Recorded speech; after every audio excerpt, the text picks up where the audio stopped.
रवायती तौर पर जो यहाँ की प्रैक्टिस है कि हल्फ बर्दारी के रोज सदर जो हैं वो सबसे पहले व्हाइट हाउस के अतराफ में एक चर्च में जाते हैं, वहां पर अपनी जो मजहबी रसूमात है उस दिन का आगाज करते हैं, व्हाइट हाउस आते हैं, वहां जो सुबकदोश होने वाले सदर होते हैं उनके साथ और उनकी एहलिया के साथ वो नाश्ता करते हैं अपनी फैमिली की हमरा, और फिर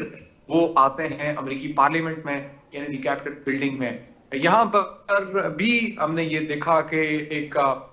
यहाँ के जो नेशनल कैथेड्रल है, यहाँ के जो कौमी चर्च है, उसके जो प्रीस्ट है वो खुद मौजूद थे, उन्होंने कुछ दुआया कलमात अदा किए, और फिर उसके बाद चर्च के ही एक ऑफिशियल ने इनका हल्फ उठाने का मामला शुरू किया, जिसमें वाइस प्रेसिडेंट जेडी वेंस का हल्फ पहले हुआ, फिर डोनाल्ड ट्रंप का हल्फ बाद में हुआ। और हल्फ की जो स्टेटमेंट थी वो बड़ी मुख्तसर थी, 2 से 3 लाइनों पर मुश्तमिल थी, यानी कि जिसमें अमेरिका के साथ वफादारी और बैरूनी और अंदरूनी दुश्मनों से के हवाले से अपने पूरी फेयर तरीके से उनके साथ निपटने की एक उनसे तस्दीक की जाती है। तो जो तकरीर उन्होंने की, तकरीर ज्यादा मुख्तलिफ नहीं थी डोनाल्ड ट्रंप की, ये तकारीर वो अपनी पॉलिटिकल कैंपेन्स में भी करते रहे, और जो गुज़श्ता रोज उनने नेशनल कैपिटल वन अरेना में उन्होंने गुफ्तगू की वो भी यही थी। थोड़ा मुख्तलिफ ये था कि उनकी इस तकरीब हल्फ बर्दारी में बहुत से लोग शिरकत नहीं हुए, और वो लोग नोटेबल लोग हैं, यानी कि कांग्रेसमैन 7 के लगभग जो है। पाकिस्तान से जो है वो कौन सी सियासी लोगों ने शिरकत की और बाकी ममालिक से भी किस किस ने जो की, उसके ऊपर भी थोड़ा सा हमें आगाह कीजिएगा। देखिए, अमेरिका से तो जितने भी इस वक्त साबिक सदूर हैं, जिसमें बिल क्लिंटन हैं, जॉर्ज बुश हैं, बराक ओबामा हैं, और ज़ाहिर के सदर जो बाइडन जो कि अभी सुबकदोश हैं, ये सारे मौजूद थे, इनकी फैमिलीज मौजूद थी। अलबत्ता बराक ओबामा जो है उनकी एहलिया जो है वो मौजूद नहीं थी, जो कि एक सियाह अमरीकी शहरी हैं। और यहाँ से ये पता चलता है कि एक मामला था डोनाल्ड ट्रंप के उन कमेंट्स को लेकर, जो वो स्याह फामों के बारे में अपनी पूरी कैंपेन के दौरान कहते रहे, ये चीज़ एक हाईलाइट हुई है। फिर गैर मुल्की अगर आप मेहमानों की बात करें तो प्राइमरली इटली की जो वज़ीर आज़म है जॉर्जिया मेलानी, वो मौजूद रही हैं। उनके साथ चीनी सदर को दावत दी गई थी, लेकिन उनके नायब सदर ने यहाँ पर शिरकत की है। फिर इसी तरह से इक्वाडोर के साबिक रहनुमा थे, ब्राजील के साबिक रहनुमा जो हैं जेयर बोल्सोनारो, जो कि ये सारे राइट विंग लोग हैं, इन्हें दावत दी गई थी, वो भी आए, लेकिन उनके ऊपर ज़ाहिर के मुकदमात ने ब्राजील में शादी की इजाजत नहीं दी। तो अर्जेंटाइन जो है उसके भी लीडर यहाँ पर मौजूद। बाकी ये देखा गया कि साउथ एशिया में 3 ममालिक से अमेरिका के अहम इत्तेहादी कहलाते हैं, भारत, जापान और ऑस्ट्रेलिया। जनूबी एशिया है, मिडल ईस्ट है, और ख़ासतौर जापान के मेरे नहीं गए। और इस तरह जो यानी मेन प्लेयर्स हैं, जो मेन फोर्सेस हैं, तो इसमें शिरकत की वजह क्या बताइए, और ख़ासतौर पाकिस्तान में कौन सी शख्सियात ने शिरकत की? पाकिस्तान के हवाले से क्योंकि सिर्फ हम ये कह रहे थे कि हमने ये देखा कि इस हद तक ही चीजें देखने को मिली कि कोई दावतनामा मिला है या कोई ऐसी चीज, लेकिन एग्जैक्टली इस तरह का मामला नहीं था, क्योंकि दावतनामे का मामला होता है वो मुख्तलिफ होता है, यानी कि यहाँ आप फंडिंग करते हैं, पार्टी फंड करते हैं, तो उस बिहाफ पे आपको कर्टसी में आपको एक ऑनर दिया जाता है जी कि ठीक है आप आ जाएं, अपने साथ 5 लोगों को भी लेकर आए। तो वो जो खबर चली थी पाकिस्तान के हाल से, वो एक खबर की हद तक ही थी, उसमें कोई सदाकत नहीं थी। और यहाँ उस हाल से पाकिस्तान के फैसल साहब सुना है कि भारत के जो है वज़ीर ख़ारजा भी तशरीफ लाए हैं, और जो है वो जापान के भी, क्या इसमें कुछ सदाकत है? जी, भारत के वजीर खारजा जयशंकर जो है वो मौजूद थे, और जापान और ऑस्ट्रेलिया जो है ये तीनों बड़े अहम साउथ एशिया में अमेरिका के मौजूदा इत्तेहादी हैं, इनके वज़ीर खारजा मौजूद थे। भारत से बल्कि एक नामवर जो भारत के बिलियनर हैं, वो भी अंबानी साहब, वो भी देखे कि फैमिली की हमरा यहाँ मौजूद थे। पाकिस्तान को लेकर जाहिर है कि जो इंतजामिया अभी जा चुकी है, जो उन्होंने इक़दामात लिए आखिरी 1 साल में, उससे ये पूरी तरह से लग रहा था कि तरजीहात जो हैं ज़ाहिर है कि वो भी नहीं है, दो तरफा ताल्लुकात भी बड़े बुरे हैं। कि पाकिस्तान का जो स्ट्रेटेजिक डिफेंस का मामला है, यानी कि मिसाइल प्रोग्राम, उसको लेकर पाबंदियां पाकिस्तान के कौमी अदारे पर भी लगाई गई। कोई बड़ा विजिट नहीं हुआ गुज़श्ता इंतजामिया में। ये इंतजामिया एडमिनिस्ट्रेटिव ऑर्डर है ना जो बाइडन का, वो तो एडमिनिस्ट्रेटिव ऑर्डर है जो मिसाइल प्रोग्राम का है, वो एडमिनिस्ट्रेटिव ऑर्डर है। और जो ट्रंप ने कहा कि तमाम जो बाइडन का एडमिनिस्ट्रेटिव ऑर्डर है मैं मनसूख कर दूंगा, ये उन्होंने कहा। बिल्कुल मुमकिन है, लेकिन जो इस तरह के डिसीजंस होते हैं इन्हें नेशनल सिक्योरिटी के हवाले से कहा जाता है, क्योंकि हमने जो बयान देखा वो डेप्टी नेशनल सिक्योरिटी एडवाइजर थे व्हाइट हाउस के, जिनने प्रॉपरली बयान दिया कि जी पाकिस्तान का लॉन्ग रेंज मिसाइल प्रोग्राम जो है उससे खदशात हैं, और इंटेंशन पाकिस्तान की नहीं पता कि वो इतना लॉन्ग रेंज का मिसाइल प्रोग्राम क्यों बना रहे हैं। तो ये पॉलिसी लेवल के डिसीजंस होते हैं, बाज़ दफा एडमिनिस्ट्रेशन से बहुत ज्यादा फर्क नहीं पड़ता। अच्छा फैसल साहब, सुनने में ये भी आया है कि एक जो है स्मॉल जो है प्रोटेस्टर जो हैं वो वाशिंगटन डीसी के पार्क में जो इकट्ठे हुए हैं और उन्होंने प्रोटेस्ट भी किया है, तो इसमें क्या जो है वो हकीकत है? ये प्रोटेस्ट बिल्कुल हुआ है और ये तकरीब हल्फ बर्दारी के 2 रोज पहले हुआ है, नेशनल मॉल जिसे कहा जाता है, और इसमें अमेरिका भर की 100 के लगभग तंजीमें इन्होंने ये मुश्तरका कॉल दी थी, और इसमें एग्जैक्टली ये डिमांड्स थी कि जो डोनाल्ड ट्रंप के दौरे इक़्तिदार में खदशात लाहक हैं उन कम्युनिटीज को जो ब्लैक हैं, वाइट हैं, ख्वाजा अस्ट्रा हैं, और उसके साथ जो हाँ ये पॉइंट आपका जो आया है अभी, ये आपने देखा कि ये जो पार्टी रिपब्लिकन है ये उस एलिमेंट को जिसको उन्होंने कहा कि जो ट्रांसजेंडर है उसको हम औरत तस्लीम नहीं करेंगे, क्योंकि ये उनके मैनिफेस्टो में भी है, तो कि भाई बाकायदा तौर पर वो एक उनको लाइक भी करते हैं, उनको डिसलाइक नहीं, और इसमें एक और बड़ी इंपॉर्टेंट बात की, इन्होंने कहा है कि हमें money for people needs not the US war machines, यानी कि ये उनका प्रोटेस्टर का जो एक थी ना उनकी मांगों में से एक मांग थी। हाँ, चले गए फैसल साहब। हाँ, ठीक है जी फैसल साहब। ऐसा ही है कि बिलखुसूस जो वर्षन को लेकर इन्होंने अपने गुज़श्ता दौर में इक़दाम लिए थे, उसको लेकर काफी ज्यादा पैनिक पहले भी था, और डेमोक्रेट्स ने कुछ चीजें रिवर्स भी की थी, लेकिन फिर भी एक खदशा है कि जो बर्थ रिप्रोडक्टिव राइट्स हैं, अबॉर्शन के राइट्स हैं, उसको लेकर ट्रंप फिर कुछ सख्त इक़दाम लेंगे और काफी मिसाइल बात होंगे। उसको लेकर भी डिमांड्स थी। बहुत सारी ऐसी ख्वातीन हैं अमेरिका की जेलों में जो कैद हैं, जिनके बारे में यहाँ की तंजीमों का दावा है कि उनको उनके साथ इंसाफ नहीं हो रहा, या जो उनकी डिटेंशन हो चुकी है तो उनके साथ प्रोसेस उस तरह से नहीं हो रहा, उनके लिए डिमांड्स थी। स्पेसिफिकली गजा के हवाले से हमने देखा कि नारे लगाए गए, उनके रिप्रेजेंटेटिव भी मौजूद थे। तो ये सारे अमेरिका भर की जो राइट्स ग्रुप है, आप कह सकते हैं इंसानी हुकूक, शहरी आज़ादी और इस तरह के काम करने वाले लोगों का मुश्तरका एक कॉल थी, और उसमें बड़ी स्ट्रेंथ शो की गई। हजारों की तादाद में लोग थे। नेशनल मॉल हमारी एक प्रिजनर आसफा सिद्दीकी हैं, तो आपने देखा कि उसके मुतल्लिक भी अपील चली गई है। वो जो बाइडन तो नहीं गए थे, क्या ख्याल है कि वो भी हमें हमारी वो बेटी मिल सकेगी? इनकी कोई पॉलिसी इस तरह की थी? कोई पिटीशन तो है, यूके ने तस्दीक किया गवर्नमेंट ने इस मामले में, क्योंकि अमरीकी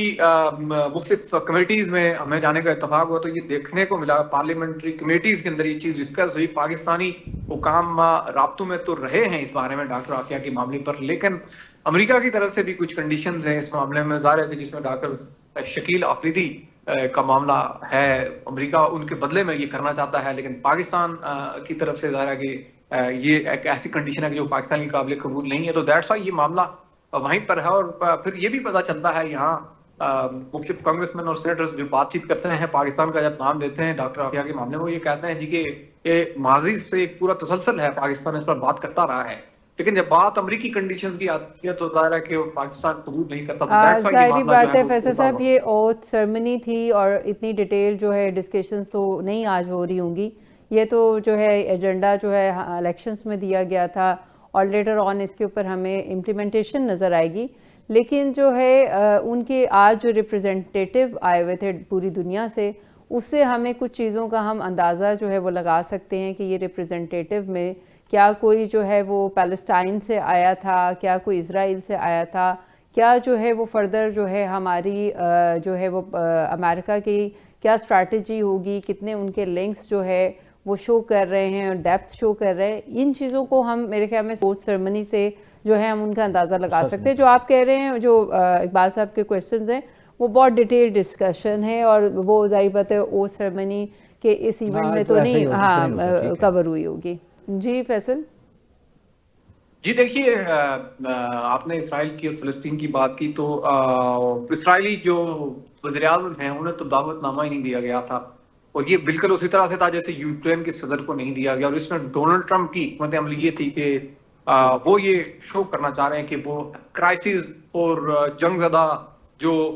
ममालिक हैं उनके सरबराहान से कम वो इसलिए फासला रखना चाहते हैं कि उन्हें इलेक्शन में जो वादे वाइद कर रखे हैं वो उन पर एक प्रैक्टिकल अमल दरामद दिखा सकें, देखिए मैं अमल कर रहा हूँ। हालांकि उन्होंने यहाँ दावा किया कि जो मिडिल ईस्ट में हालिया हमास और इसराइल की डील हुई कैदियों की तबादले के लेकर, और 3 कैदी इसराइल के पहुंच भी चुके हैं घर में, 90 फलस्तीनी भी रिहा हो चुके हैं, तो इसका क्रेडिट भी उन्होंने लिया। हालांकि जाने वाले इंतजामिया डेमोक्रेट जो हैं वो भी इसका क्रेडिट ले रहे थे जी कि इस पर हमने काम किया। लेकिन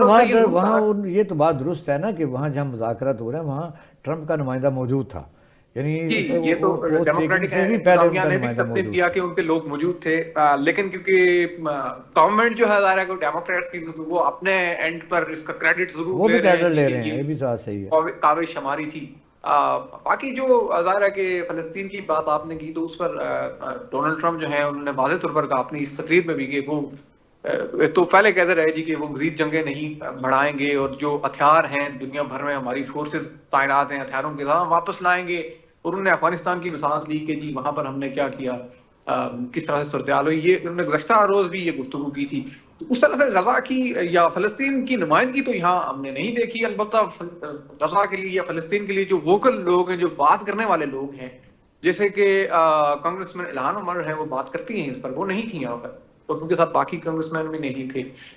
तो ये अच्छा फैसल साहब, ये जैसे इस दफ़ा बाइडन ने और उनकी वाइफ ने जो है वो इनका जो टी ट्रेडिशन होता है उसके ऊपर जो है इनको गुड विशेस दी हैं और होप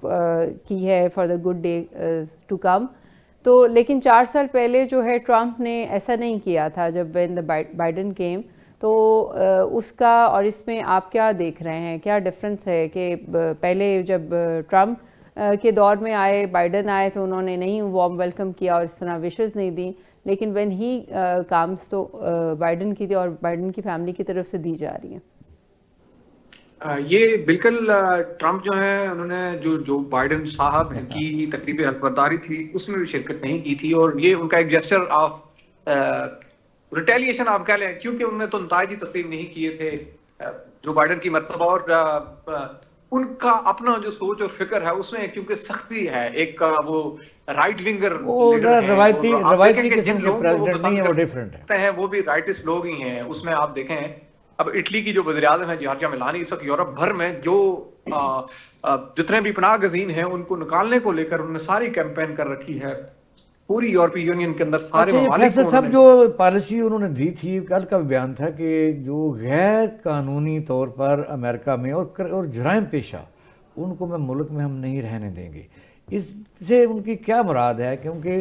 आपने देखा कि कुछ तो वहाँ के सिटीज़न उनको मिल चुकी है, कईयों का परमानेंट रेजिडेंसी बन चुकी है, ये किन लोगों को वो मुखातिब थे?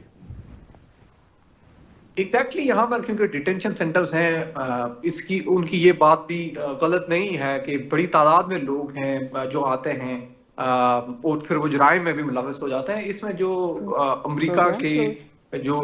पड़ोसी ममालिक हैं इससे लोग ज्यादा आते हैं, और यहाँ पर क्योंकि बड़ी माफियाज हैं, और इन माफियाज का नाम भी लिया डोनाल्ड ट्रंप ने कि वो कैसे इन लोगों को इस्तेमाल करते हैं जो मैक्सिको के रास्ते अफ्रीका आते हैं, अमेरिका में ड्रग्स ले आते हैं या हथियार ले आते हैं, या उसके नतीजे में अमेरिका में जराइम बढ़ते हैं और अमेरिका के लोगों की सिक्योरिटी खतरे में पड़ जाती है। तो ये एग्जैक्टली वो लोग हैं जो वाकई में माफियाज के पत्ते चढ़ते हैं, इनसे जराइम भी होते हैं और ये चीजें बहुत हाईलाइटेड होकर रिपोर्ट होती हैं। लेकिन वो लोग जो जेन्युइन हैं, जिन्हें वाकई में यहाँ सियासी पनाह चाहिए होती है, जो जान बचाकर यहाँ आते हैं, जैसे कि चाइनीज लोग जो हैं, ईरानियन लोग किसी भी तरह से यहाँ पहुंच जाते हैं, डिपोर्टेशन रेशियो है ही नहीं। बाकी तो ये शहरी जो है अगर किसी जुर्म में आ जाते हैं या जुर्म में नहीं भी आते, उनकी अपीलें रिजेक्ट हो जाती हैं तो उनकी डिपोर्टेशन हो जाती है। लेकिन चाइना, ईरान, नॉर्थ कोरिया ऐसे जिनके शहरी जो है उन्हें डिपोर्ट नहीं, क्योंकि उनके बारे में अमेरिका पर बहुत शुक्रिया फैसल, बहुत शुक्रिया आपका हमें डायरेक्ट वाशिंगटन डीसी से जो है वो बाखबर करने का और हमें अंदरूनी हालात जो है उनसे आगाह करने का। हम आपके बहुत शुक्रगुजार हैं। और बेशक डोनाल्ड ट्रंप का जो ये हल्फ बर्दारी है, ये फ़िलहाल जो है वो मुस्लिम ममालिक में बहुत खुशाइन समझा जा रहा है, और इसी तरह जो हमारे PTI के और गवर्नमेंट के मुज़ाकरात है उसको भी खुशाइन समझा जा रहा है, और हम दुआगो हैं कि हम जो है वो सलूशन की तरफ पहुंच जाएं, प्रॉब्लम ना आए। बिल्कुल। और आपकी इकबाल साहब बात को मैं कोट करूंगी कि डोनाल्ड ट्रंप के आना हमारे लिए खुशकिस्मत हो और इसकी वजह से कुछ पार्डन जो है वो मिल जाए और हम जो है वो किसी हार्मनी किसी जो है वो आसानी की तरफ चलें, ताकि हम लड़ाई झगड़ों से ज़रा इज्तनाब करें और अपने मुल्क की जो है वो तरक्की की तरफ जाएं।